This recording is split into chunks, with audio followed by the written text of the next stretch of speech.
তো good morning সবাইকে। তো জীবনে প্রথমবার ফার্স্ট মোটো ব্লগিং করছি, জানি না কেমন আসবে। এখন আমি বেরিয়েছি, এখন বাজে 6:24। তো আমরা এখন বেরিয়েছি শিলিগুড়ির উদ্দেশ্যে। আমি আর দেবাশিস আছে সামনে রাস্তায় কোথাও দাঁড়িয়ে আছে, বা আসেনি, এখন আসছে। তো দেখা যাক কত কি কীরকমভাবে মোটো ব্লগিংটা সম্পূর্ণ করতে পারি। তো এখন 6:24 আমাদের শিলিগুড়ি পৌঁছাতে অলমোস্ট লেগে যাবে হচ্ছে 9:30 কি 9টা, যতদূর সম্ভব হচ্ছে, কারণ আস্তে আস্তে যাবো। আর রাস্তা তো সব জায়গায় ভালো নেই, তবে ওয়েদারটা আজকে ক্লিয়ার রয়েছে, অনেকটা পরিষ্কার আকাশ। দেখা যাক এবার কীভাবে পৌঁছাই। চলো। সেই ডুয়ো কন্ডিশন আমাদের, গাড়ি চেঞ্জ হয়েছে কিন্তু মানুষ একই আছে। দাদা একটা ছবি তুলে নি আমাদের, কি বসে থাক।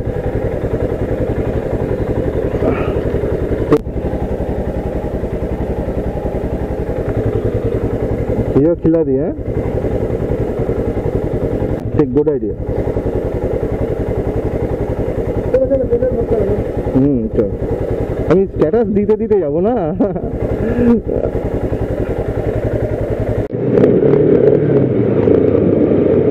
তো এই মুহূর্তে 950 টাকা তেল আমার গাড়িতে ধরেছে, আর দেবাশিসের গাড়িতে 1500 টাকা ধরলো, কারণ আমার ট্যাঙ্কি একটু ছোটো, 10 লিটারের ট্যাঙ্ক, 10-12 লিটারের। আর দেবাশিসের 18 লিটারের ট্যাঙ্ক। ঠিক আছে, অসুবিধা নেই, মোটামুটি ভরে নিয়েছি। আবার কোথাও বহরমপুর থেকে ভরে নেবো।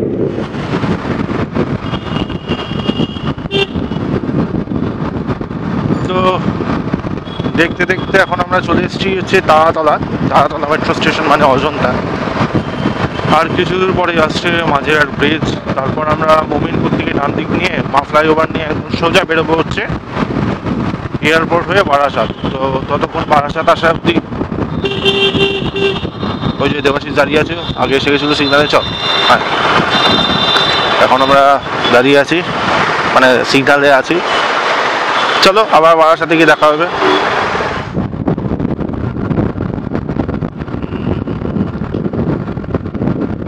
ক্রস করছি মা ফ্লাইওভার, সকালবেলা 7:05 বাজে, হ্যাঁ 7:04 কি 5। ওয়েদারটা এখন মারাত্মক ওয়েদার খুব ভালো ওয়েদার, আর রাস্তাও ভালো, ফাঁকা আছে। বহু করে আমরা বেরিয়ে যাচ্ছি এখন। দেবাশিস আমার পেছনে আছে, আকাশটাও পরিষ্কার, কুয়াশা টাইপ। এখানে আবার কোথা থেকে কুয়াশা এলো সেটাই ভাবছি। ঠিক আছে, কোনো সমস্যা হচ্ছে না, আমরা কোনো তাড়াহুড়া কিছু করছি না, জাস্ট যাচ্ছি রিল্যাক্স হয়ে গেছি। দেবাশিস দারুণ লাগছে। তো এই মুহূর্তে আমরা মধ্যমগ্রাম ঢুকছি, টাইম হচ্ছে 7:41। রোড ক্লিয়ারই আছে, তাই জন্য তাড়াতাড়ি পৌঁছাতে পেরেছি মধ্যমগ্রামের কাছাকাছি। মধ্যমগ্রাম বা বারাসাতে গিয়ে আমরা একটা ট্রি ব্রেক নেবো, তারপর আবার কৃষ্ণনগরে দাঁড়াবো। তো ট্রি ব্রেকের জন্য এখন যাচ্ছি, দেবাশিস সামনেই যাচ্ছে। 88 বহরমপুর 176 কিলোমিটার, বহরমপুর 176 কিলোমিটার বাকি আছে রাস্তা।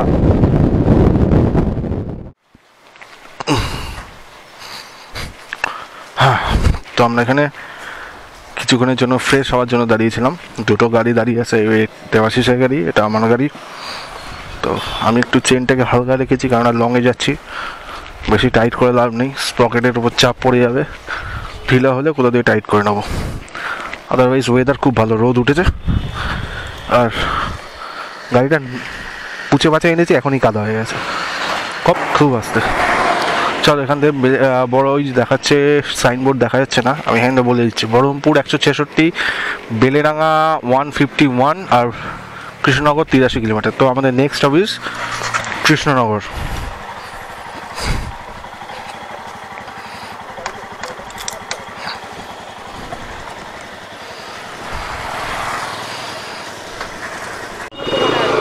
তো এই মুহূর্তে আমরা আওয়াল সিদ্ধি, মানে কল্যাণীর কিছুটা আগে আছি।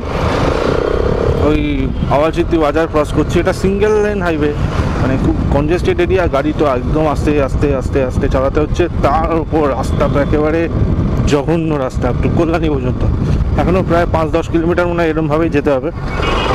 তারপর গিয়ে 4 লেন হাইওয়েটা আমরা কানেক্ট করবো। আমরা কল্যাণী এক্সপ্রেসওয়ে নিইনি, কারণ হচ্ছে অতটা সেই ঘুরে যাব, প্রায় 20 কিলোমিটার এক্সট্রা যেতে হবে, আবার তার মধ্যে আবার 50-এর স্পিড লিমিটার আছে ওখানে, পুলিশ 50-এর উপর চালালেই 1000 টাকা ফাইন। কী দরকার, তার থেকে আস্তে আস্তে এটা দিয়ে যাই, কিলোমিটারও কম হবে, মাইলেজও সেভ হবে, ওই জন্য আমরা এটা দিয়ে গেছি। তো এতক্ষণ পর আমরা হাইওয়ে 4 লেন পেয়ে গেছি, কল্যাণী ক্রস করছি, কল্যাণী কাছাকাছি এসে গেছি, মানে 8:40 বাজে, মানে বাড়ি থেকে বেরিয়েছি 6:30, 2 ঘন্টা 10 মিনিটের মধ্যে আমরা কল্যাণী ঢুকে গেছি। এইবার দেখতে পেয়ে গেছি শিলিগুড়ি, সোজা বড় জাগতি বাদিকে।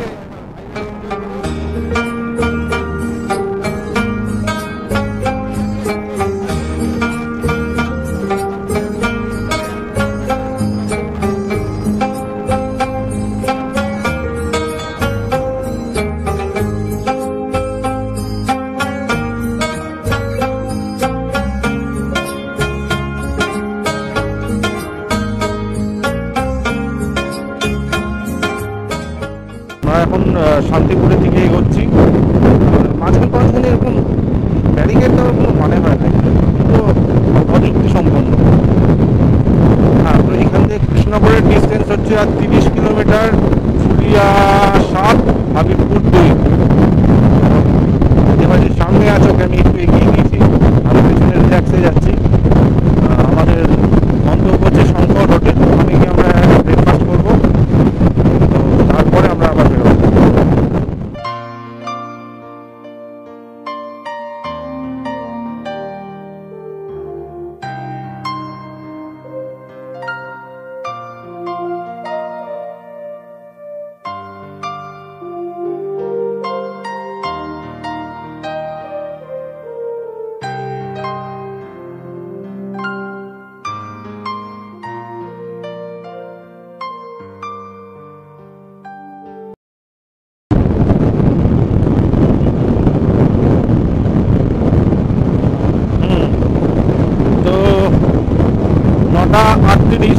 টাইম, আমরা এখন কৃষ্ণনগর ঢুকছি।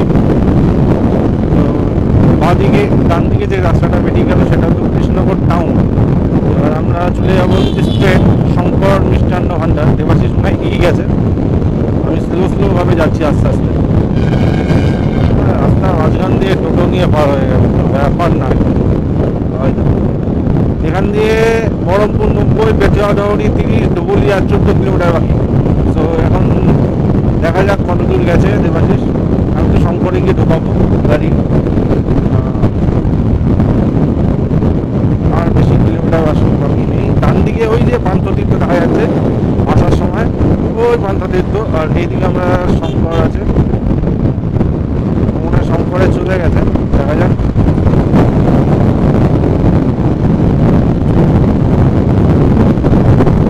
ওয়েদার আজকে সাথ দিয়ে দিয়েছে ভাই, ওয়েদার সাথ দিয়ে দিয়েছে। এই যে ওই ব্রিজটা উপরে উঠে যাচ্ছে, ওটা মানে আমাদের নিচে নেমে যেতে হবে। মিস করে গেছে শঙ্করটা, নাহলে আদারওয়াইজ আমরা একসাথেই ঢুকতাম। ও ফ্লাইওভারে গিয়ে ওই আন্ডারপাস আছে সামনে, ওখানে গিয়ে ঢুকে গেছে। ঠিক আছে, অসুবিধা নেই, সমস্যা হবে না। ও চলে আসবে, আমিও চলে আসবো। গাড়ি কোথায় দাঁড় করাবো? বসের গাড়ি এখানে দাঁড় করাতে হবে, সামনে গিয়ে দাঁড় করিয়ে দিই।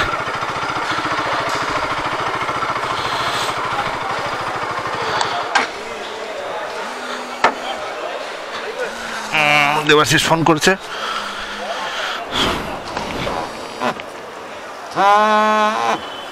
বল। হ্যালো হ্যালো,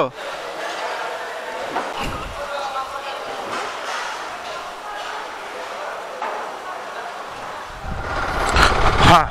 তো আমাদের খাওয়া দাওয়া কমপ্লিট, আমরা এখন বেরোচ্ছি বহরমপুরের উদ্দেশ্যে।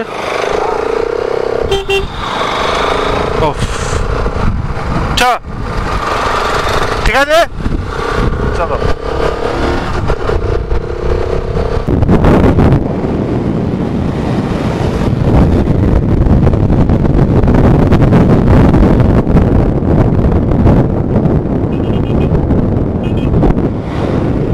হ্যাঁ,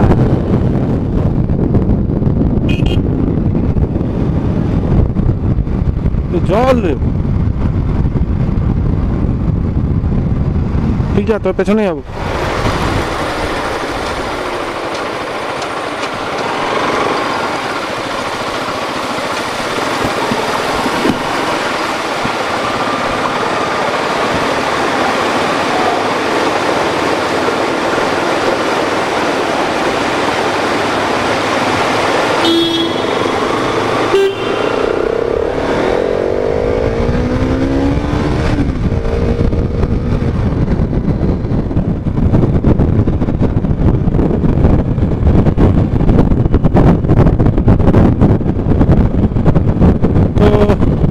দেখতে এখন আমরা বাজে 11:10, পলাশি চলে এসেছি, মুর্শিদাবাদের পলাশি।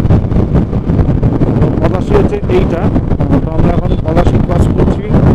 এরপরে আসবে বহরমপুর, হয়তো আরও মাঝখানে স্টপেজ আছে রেজিনগর, আপনার মনে নেই। এটা হচ্ছে সেই পলাশির বিশ্ববিখ্যাত পলাশির যুদ্ধে সেই গেট, এইখান থেকে ব্যাটাল গ্রাউন্ডটায় দেখা যাবে। আমরা চলে যাবো তার দিকে, ভালোই যাচ্ছে, ভালো স্পিডে মেনটেন করছে, ভালো সুন্দরভাবে যাচ্ছে, কোনো অসুবিধা হচ্ছে না। তবে দিনের বেলা তো রাস্তা একটু কনজেস্টেড।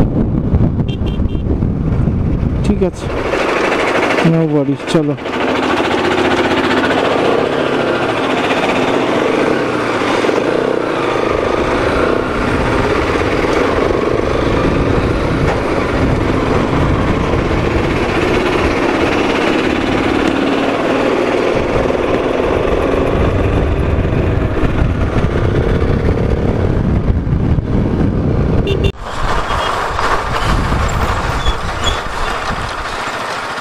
তো আমাদের খাওয়া দাওয়া শেষ, সব ওকে, সবজি ভাত খেয়েছি। বিল হলো 290, সব জল ফল নিয়ে, স্পেশাল থালি নিয়ে, তো কমই আছে। এখন আমরা ফারাক্কা ব্যারেজ ক্রস করবো। এবার খুব রোদের তেজ, বাড়িতে ফোন করলাম, বললো বৃষ্টি হচ্ছে, কিন্তু এদিকে তো দেখে মনে হয় না বৃষ্টির কোনো চান্স আছে, এত রোদ, সেই গরম। এই মালদা এবার ফারাক্কা জ্যাম শুরু হতো, সামনে ফুয়েলা পড়বো আমরা, ফুয়েলা পরে একদম রওনা দেবো ডালখোলার উদ্দেশ্যে। পুরো জ্যামের রাস্তা এবার।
ঢুকে গেছি, মানে আউটারে আছি, 7:30 বাজে। কিন্তু সমস্যাটা হচ্ছে হোটেলের দিকে যে কটা ফোন করছি একটা তো অ্যাভেলেবিলিটি বলছে নেই। এবার তো একটা এনজিপিতে কথা হলো তিরুপতি লজে, ওরা বললো আছে কিন্তু 1500 টাকায় নন এসি, কিন্তু রিভিউ দেখলাম ভালো লজ। তো চলে যাই ওখানেই, আর বাইকের পার্কিংও আছে, অসুবিধা হবে না। এনজিপি স্টেশনের কাছাকাছি সমস্যা হওয়ার কথা না, দেখা যায়। ওদেরই ইনফিল্ড রেস্টুরেন্ট আছে, ওই হবে যা হবে।